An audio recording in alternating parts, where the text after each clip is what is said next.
Naam, barabara kabisa mpenzi mtazamaji, shukrani za dhati, asante sana kwa kujiunga nasi kwenye kipindi cha Matukio Nyanjani. Chini ya takriban dakika 30 hivi nitakuwa na kujuza mengi ambayo yatakuwa najiri katika maeneo tofauti tofauti ya nchi. Mimi ni mtangazaji wako Paul Kirobi, endelea kutazama Matukio Nyanjani. Lakini kwanza kabisa, katika taarifa ya kila wiki ya utabiri wa hali ya anga, kunatarajiwa mvua kubwa maeneo mbalimbali humu nchini. Waziri wa ugatuzi Eugene Wamalwa amedokeza kuwa waliofariki kutokana na mafuriko kufikia sasa ni watu takriban 237.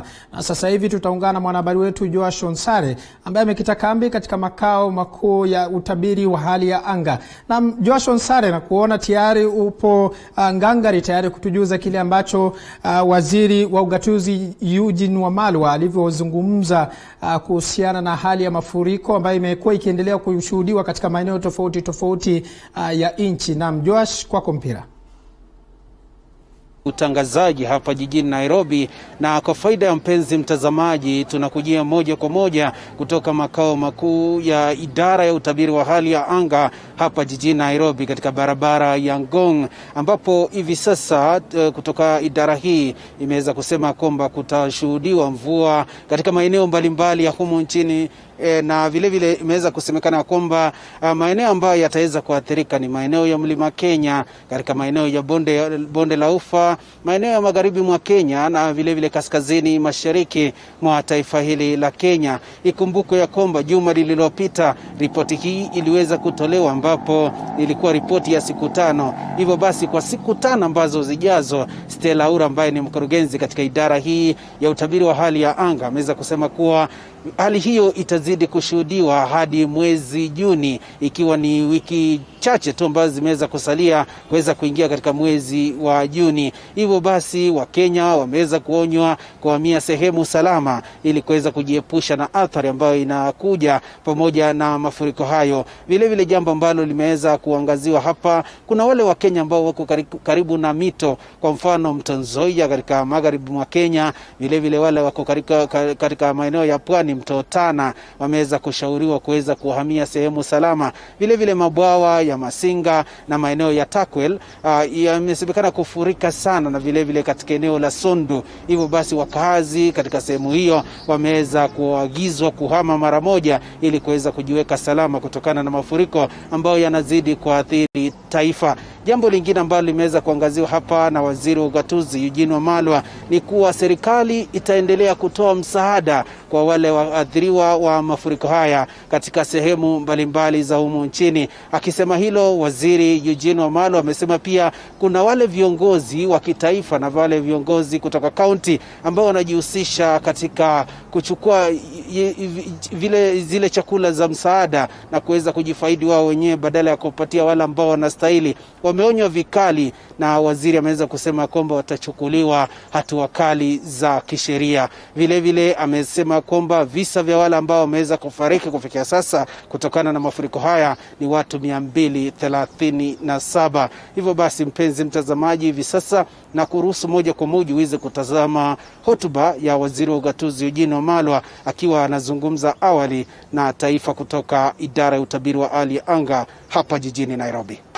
Thank you very much, my colleague CS Tobiko. Just to alert Kenyans that the flooding situation in the country continues to worsen as the rains continue. As our experts have projected, these rains will go into June, so they are still here with us the next few weeks.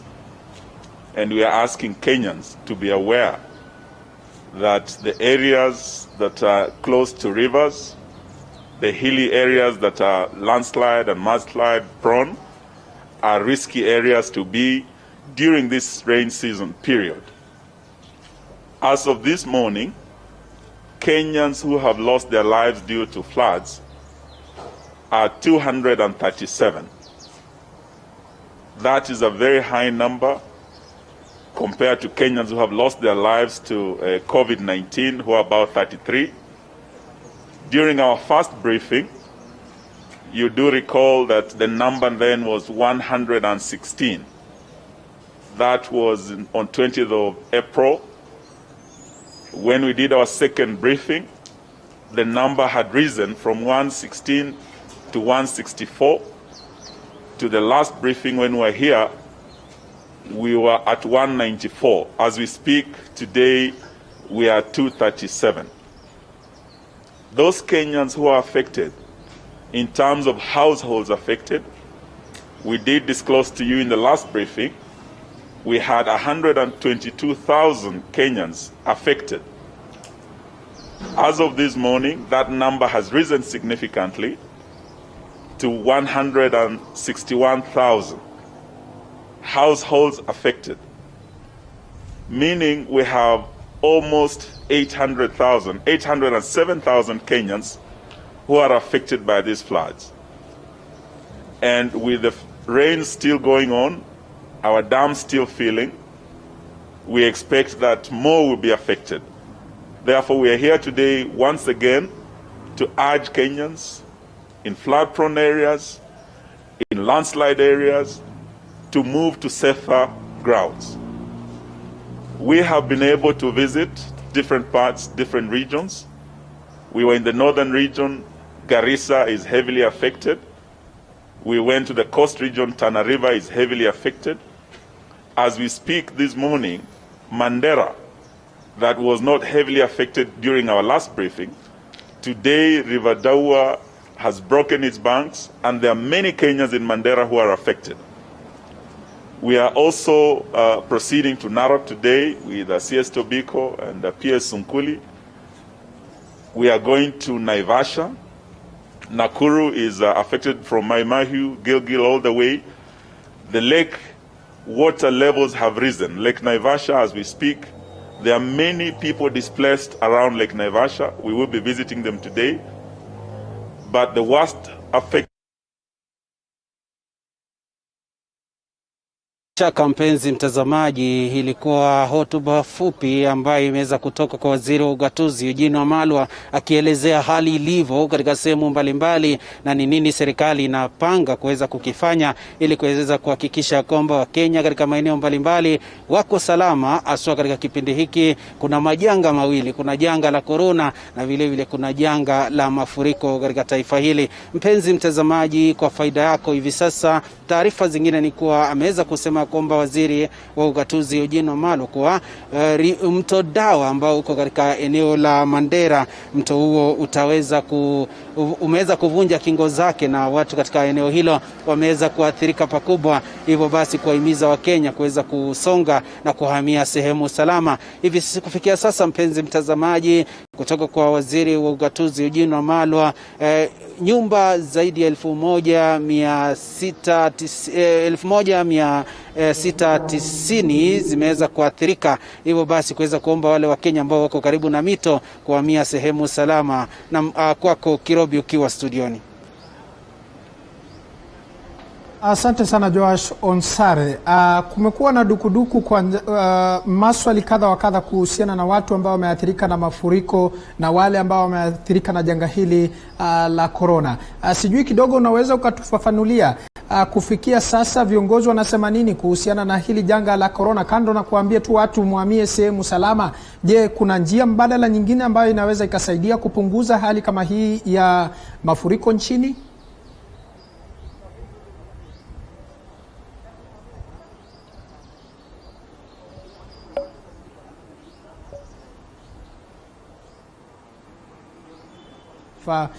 Kuhusiana na hali ya mafuriko humu nchini. Tukiachana na hayo, mpenzi mtazamaji, taarifa hiyo tutakuandalia itakapofika mwendo wa saa 10, saa 1 na saa 3 mtawalia. Tukisonga mbele ni kwamba jamaa mmoja mjini Kisii analilia haki baada ya kung'olewa meno, kichapo anachodai kilitekelezwa naye chifu wa kijiji cha Ndunyu ili kumfukuza kwa kipindi chake cha ardhi kwenye kipande chake cha ardhi kunradhi alichopewa kama urithi na marehemu kaka yake. Wycliffe Siko ana taarifa hiyo kwa ukamilifu. Hiyo ndio shida ninayo, na hao watu wachawahi kushikwa wanasema hawawezekani. Mapengo alionayo jamaa huyu kwa jina Mwanjo Lista Bichanga, mkazi wa Ndunyu, ni shuhuda kweli ya kichapo cha mbwa alichokipata. Kichapo ambacho anadai kilitekelezwa naye chifu na watu wengine 30 waliomvamia kwa shamba la ndugu yake ambaye ni marehemu ili kulinyakua. Hiyo ndio ilikuwa shida. Mimi kuuliza chifu akataka kunifukuza, nikazidi kuuliza, ndio akanipiga meno yakatoka, nikawa kibogoyo vile nilivyo, hata kuongea nashindwa. Aliponipiga nikaanguka chini, mara moja akasema mtoe hiyo tai, kwa sababu mimi ni pastor mara nyingi niko na tai. Wakanitoa hiyo tai, wakataka kunifungia tai, wakapata kamba wakanifungia.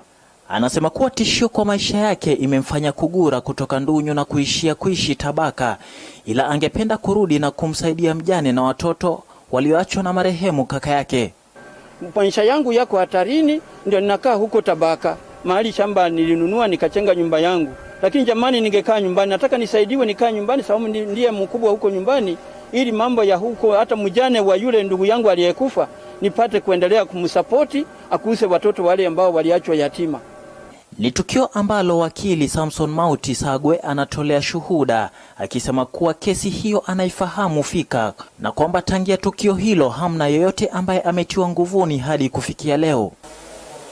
I know Manjolista Arungo. He has a case of assault whereby his teeth were removed and nobody has been arrested to date. That's why I wrote a letter to OSPD asking him to follow up the arrest. There is a case also of land whereby some people went and intruded and built a house without the consent. That's why we have proceeded to take a letters of administration so that he can proceed to acquire land of his father, and so that he can subdivide the land to his brothers also. Mwanjolista Bichanga ni mhubiri, ila kwa sasa anasema kuwa herufi zinamponyoka mdomoni. Hawezi hubiri sawa kama hapo awali kwa sababu ya kukosa meno kadhaa mdomoni. Hivyo basi analilia haki. Na hivi sasa usaidizi wangu, ninaomba kama Matiang'i wa Intano, hata Nurudini Haji wa mwenye DPP, hata huyu Mutiambai wanisaidie. Kesi yangu ni kama imekuwa delayed sana tangu Januari. It is like justice is denied. Ningetaka kusaidiwa jamani. It's not yet inherited by anybody because it is a land whereby the father is deceased. So we ask the honorable country, the honorable chiefs, Assistant chiefs, to be aware of this problem. Thank you. Nikiripotia TV47, mimi ni Wycliffe Siko. Naam, asante sana mwanahabari wetu Wycliffe Siko kwa taarifa hiyo. Tukiachana hayo, kwingineko ni kwamba usafiri ulilemazwa kwenye barabara ya Njoro kuelekea Molo baada ya sehemu ya barabara hiyo kuharibiwa na mvua kubwa ilionyesha na kusababisha mafuriko, hali ambayo imepelekea wenyeji kutafuta mbinu za kutengeneza njia katikati mwa barabara hiyo kwa kutumia mawe. Mwanahabari wetu Chichi Josephine na taarifa hiyo kwa ukamilifu. Usafiri ulilemazwa kwenye barabara ya Njoro kuelekea Molo baada ya sehemu ya barabara hiyo kuharibiwa na mvua kubwa ilionyesha na kusababisha mafuriko, hali ambayo imewapelekea wenyeji kutafuta mbinu za kutengeneza njia katika barabara hiyo kwa kutumia mawe. Kulingana na wakaazi, mvua hiyo ilianza siku 2 zilizopita na kwa sasa watu 3 wanahofiwa kuzombwa na maji hayo pamoja na uharibifu wa mali. Chusi usiku tunaona maji mingi nakuja saa 5 usiku na tukashindwa ni kitu gani kinakuja kinatoa sauti kubwa kama ndege. Sisi kwa muka tunapata yenyewe hii mtoni yetu imefurika sana. Na ni maji mingi, ni maji kama futi 30 kwenda juu kwa mteremko kubwa. Sisi imepepa hiyo mawe na tukasikia kuna watu kutoka Naiswet, watu 3 wamepotea na wachapatikana kufikia saa hii. Na tunaendelea kuwatafuta kwa hii mtoni, pia tunaona hivi. Hatuwezi kwenda Kamwaora, tunaenda hospitali. Sasa nilikuwa nikienda hospitali, sasa hata nimeshindwa kwenda. Watu wenye wanaenda kazini wameshindwa pia kuvuka.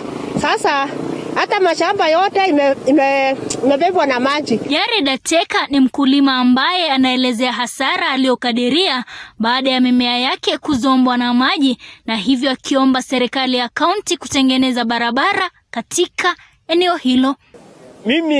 Mimi mkulima, samba nimekomboa pale juu 10,000 saa hii siendi kufuna kitu yoyote.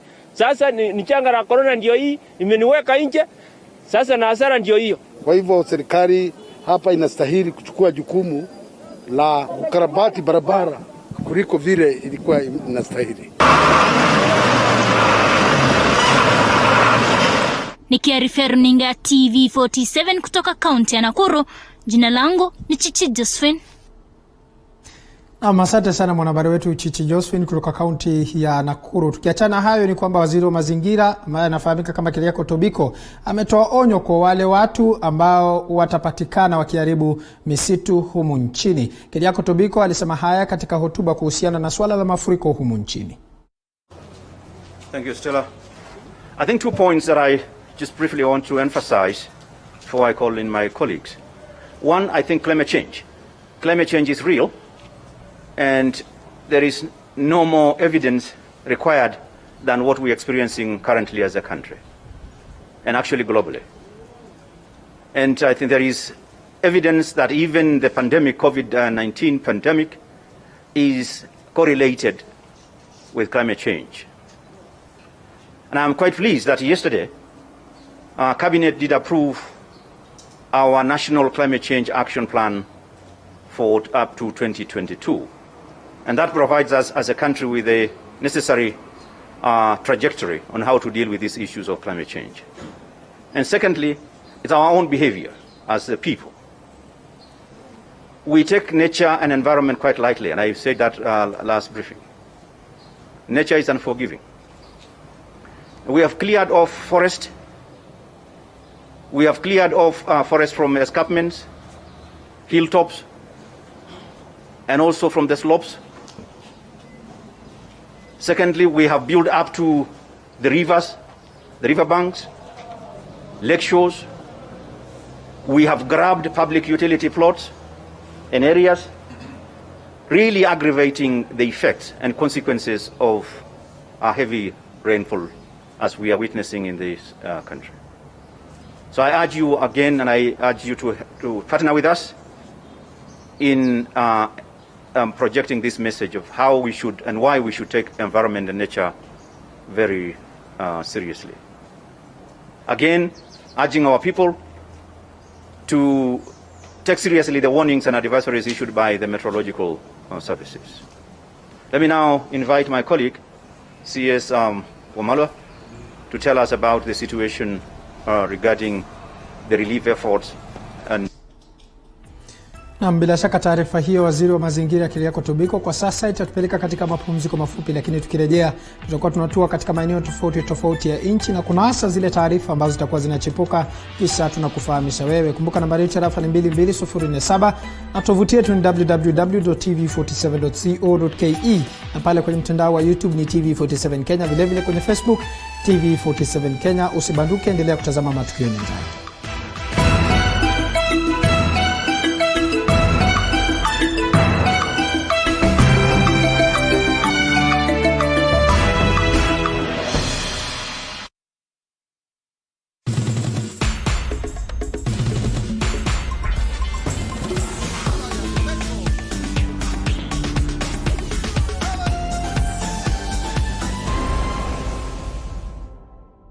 The coronavirus has negatively affected the business environment not only in Kenya but also globally. We at TV47 are in support of measures taken by the government of Kenya to safeguard the public and keep livelihoods going.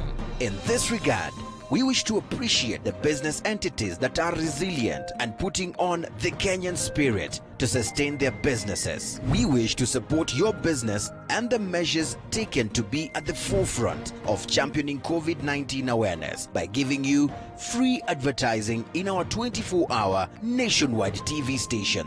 You can advertise your business and mention measures your company is taking to mitigate the spread of the virus. This initiative is geared towards providing a platform for continuous interaction with your clients and visibility of your business. To be eligible for this free advertising on TV47, please visit www.tv47.co.ke/advertiser and fill the following details.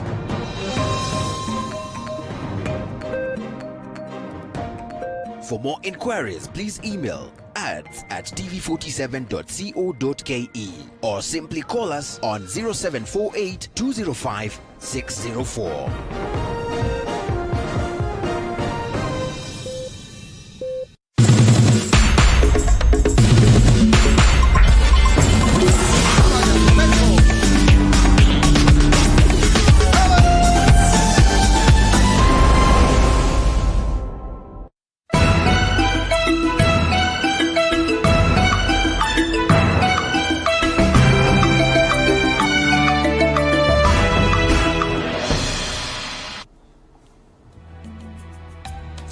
Naam, safi kabisa mtazamaji, karibu tena kwenye awamu nyingine ya kipindi cha Matukio Nyanjani, na kwa sasa tunavuka hadi katika kaunti ya Uasin Gishu ambapo janga la korona likizidi kuathiri uchumi, Wakenya wengi wakisalia bila ajira, idadi ya Wakenya walio na mahitaji na msaada wa vyakula imezidi kuongezeka.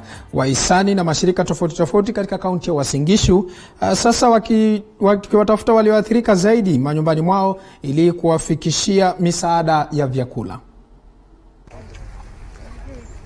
Mamia ya wenyeji katika kijiji cha Sirikwa, eneo bunge la Tarbo, ni baadhi ya waliofaidi na msaada huo wa vyakula kutoka kampuni ya kusaga mawe ya Timbo la Sirikwa. Eneo bunge ambalo wakongwe wameripotiwa kuathirika na njaa. Watu ambao wameathirika katika mahali hapa, kuna wajane, kuna mayatima. Wengi wengi wamepoteza ajira na wako na shida sana na ya njaa, kwa sababu watu wengi hawawezi kufanya kazi normally vile inakuanga. We have been affected by this economic situation because of this COVID-19, but still we have decided to help out our neighborhoods. Katika kijiji cha Mugondoi, eneo bunge la Keses, kina mama wajane walipokea ufadhili wa mbegu na mbolea kuimarisha kilimo cha mimea inayokamaa haraka kwa lengo la kuhakikisha familia zinapata usalama wa chakula. Mbunge wa Keses Daktari Swarup Mishra pamoja na wawakilishi wadi wa eneo hilo walisema wakati huu ni mgumu na watu wenye uwezo wanafaa kujitokeza kusaidia wale wasiobahatika.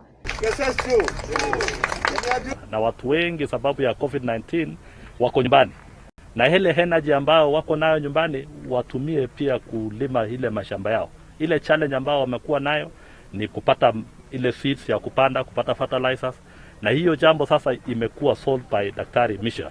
A place like Pindura and Chuyatuluet, we have a flood and really they have 100 families are displaced.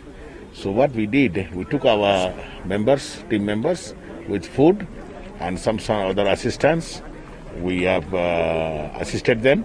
Calvin Chitwa, TV47, County ya Uasin Gishu.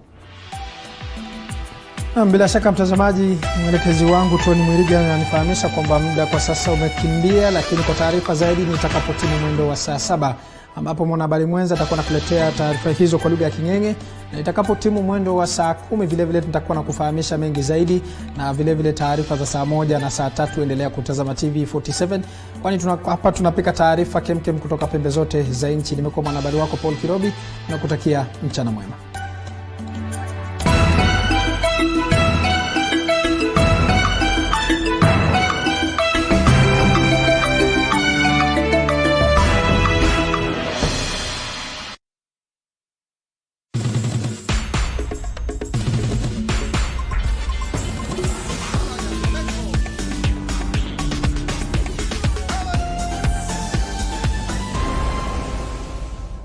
But in this case,